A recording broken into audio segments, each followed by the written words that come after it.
If we look at historically, and again the book lays this out, the Federal Reserve response to this is, at some point they've been fighting inflation. They have not solved it, but they're going to declare victory, even they don't really have it. And they're going to say, gosh, unemployment's really, the Somme rule has been violated. Unemployment's going up quickly. We need to address stimulus and get things going. And Trump is going to get his wish. They're going to cut rates, and they're going to start slowly. When that's not enough, they're going to get more aggressive. When that's not enough, they're going to do QE. QE is printing money, and there's nothing that likes printing money more than Bitcoin. Right? I mean, they do that. And so I think we're still in a 4-year cycle. And I think 140 is the next stop. The Federal Reserve's battle with inflation is faltering, and the signs are becoming impossible to ignore. After 2 years of aggressive interest rate hikes, inflation remains high, growth is weakening, and unemployment is inching upward. If history is any guide, we already know what's coming. The Fed will back down. They'll claim victory too soon, begin slashing rates, and when that fails to spark a recovery, they'll resort to their last remaining strategy: printing money. Quantitative easing will make a comeback, flooding markets with cheap liquidity and further eroding trust in fiat currencies. Investor Larry Lepard has seen this pattern unfold before. The Fed's actions will begin slowly but grow increasingly frantic as the recession deepens.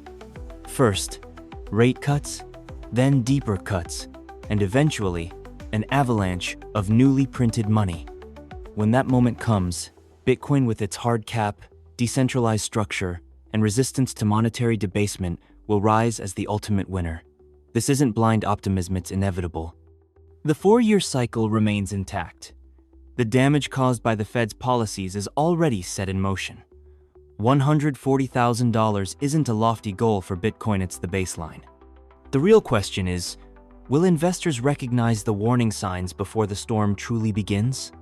Let's take a look at highlights from Larry Lepard's powerful interview for more insight. Don't forget to like, subscribe, and turn on notifications for more deep dive content.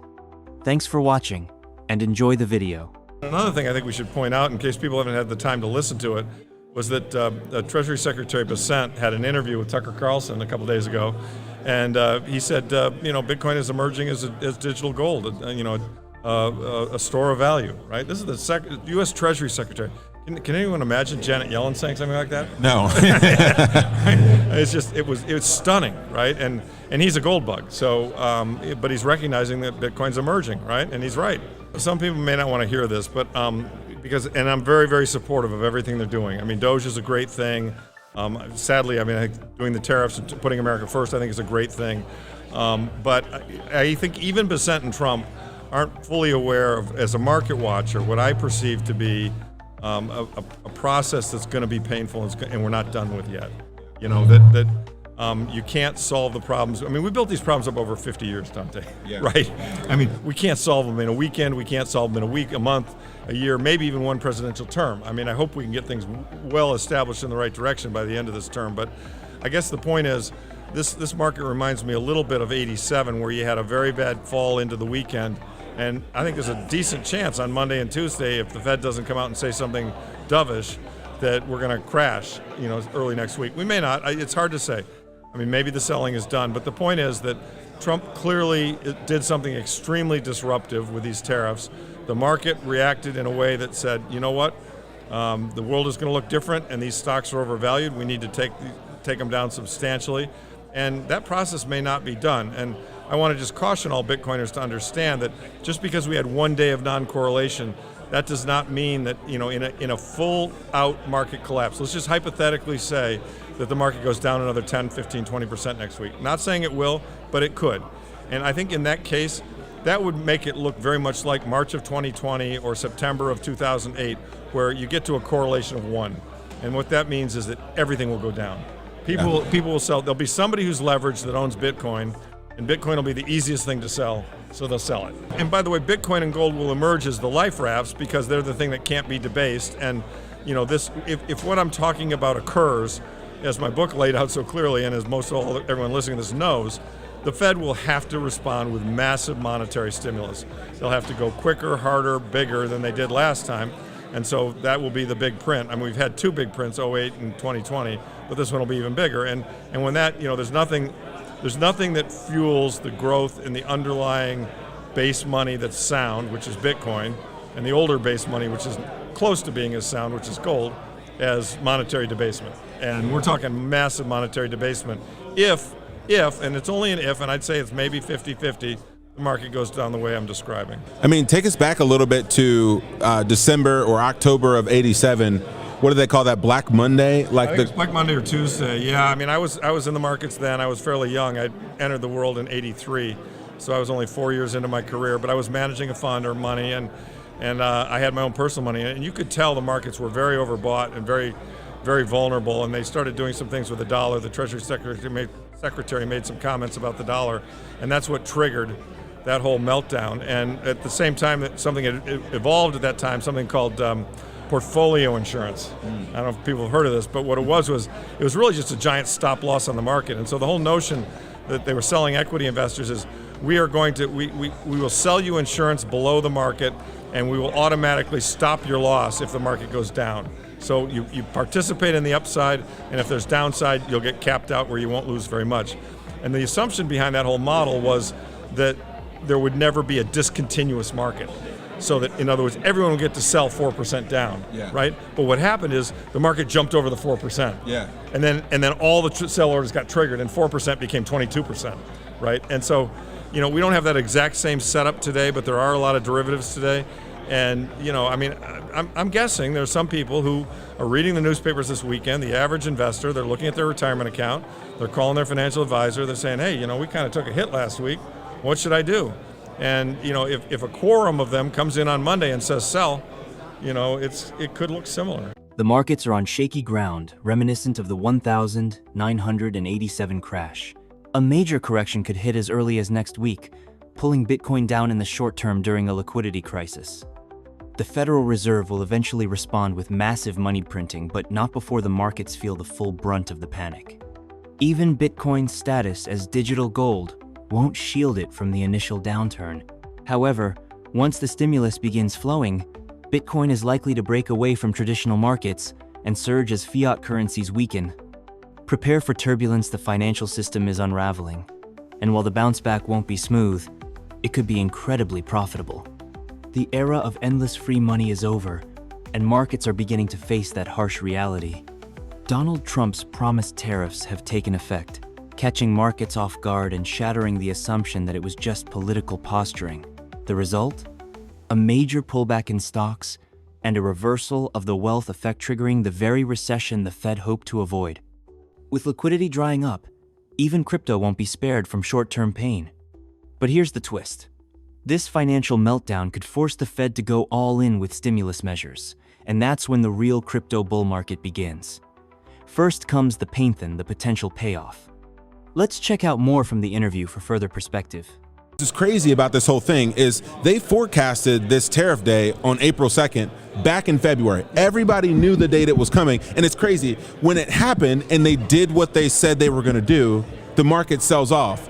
And I think it's like, was the algorithm tuned to say, yeah, politicians say this, but then they do the opposite? It was so fascinating to see. I found that exact same thing fascinating. I think two things. I think one, it was a bullish mindset. Just we've had so much, the markets only go up, and everyone knows that doing what they're talking about would be very bad for the market, so they won't do it. They can't do it. He's just bluffing. This is just the art of the deal with Trump. And I always kind of took the other side of that. I thought to myself, no, if he wants to, I mean, the system is broken, and the system needs to be fixed. And if you want to fix it, you might have to break some glass to do it. And my sense was, he's a gutsy guy, and he's not afraid to break glass. I mean, look at how he's behaved politically. He's taken many stances that I know most people didn't think he could beat Hillary, and he did. Yeah. And so, kudos to him for sticking by his guns. And even today, and this is probably why if the market doesn't crash next week, I think there'll be a lot of talk that, well, he's still going to back off, that these tariffs aren't real. And there's some interesting things in there. I mean, I don't want to go into it in great detail, but the whole way they calculated the tariffs and they messaged it. I mean with the boards and with the boards and the tariffs are equal to the trade deficit that they've been running, and that's what they've been charging us. So we're going to charge half of that to them. I mean, there's some real political salesmanship, I should say, involved in that. And so be it. That's the way the game is played, right? What do you see the rest of the year looking like? in terms of Bitcoin, in terms of the market in general? Yeah, so I've always said, don't trust me for market predictions because nobody ever gets them right. I can't get them right. Anyone who tells you they can is lying. But a general trend I feel comfortable with. I think that the stock market has seen its peak. I feel extremely comfortable with that. I think that based on all of the free money that boosted the stock market and created the everything bubble, that there's a very high probability that at the end of this calendar year, the stock market is substantially lower than it is now. The stock market has been the economy. The top 10% account for 50% of the spending. The top 10% own 84% of the stocks. When you take 20 or 30% off the top 10%'s retirement portfolio, guess what? They stop spending money. Yeah. They don't take trips, they don't use hotels, they don't use airplanes, they don't buy cars. They just cut back because they don't have as much money to spend.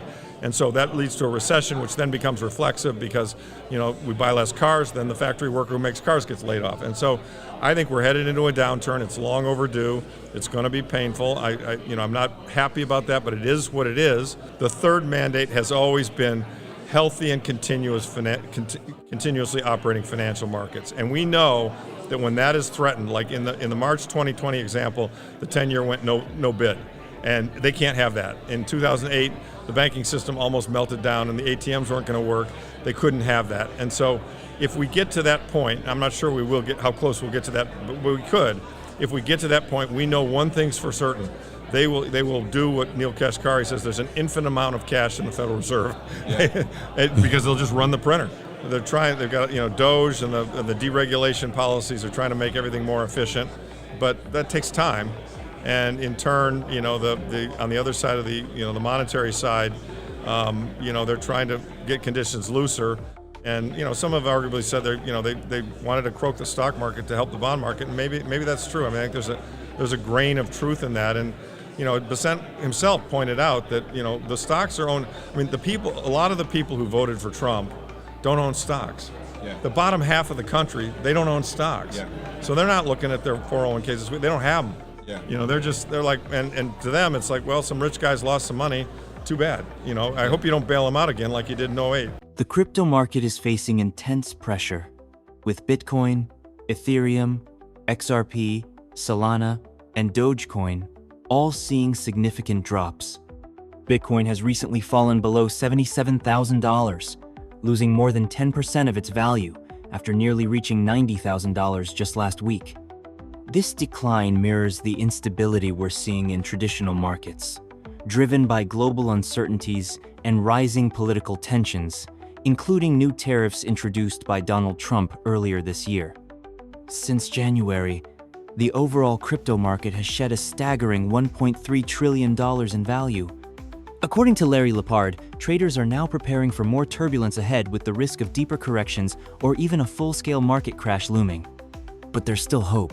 Some analysts believe that a shift in political conditions or emergency intervention by the Fed could act as a catalyst for recovery. Rising expectations that the Fed will cut interest rates to fight off a recession could inject fresh liquidity into the market, potentially reviving Bitcoin and other digital assets. As Bitcoin now hovers near critical support levels between $79,000 and $80,000, already dipping below them, the next key area to watch is around $72,000. If prices fall further, investors need to remain alert and cautious. Any sign of a Federal Reserve pivot could be the trigger that restores confidence and sends the market bouncing back. As we wrap up, how are you preparing for the short-term volatility in Bitcoin and other crypto assets? Drop your thoughts in the comments below, hit the like button, share this video, and make sure you subscribe for more updates. Thanks for watching.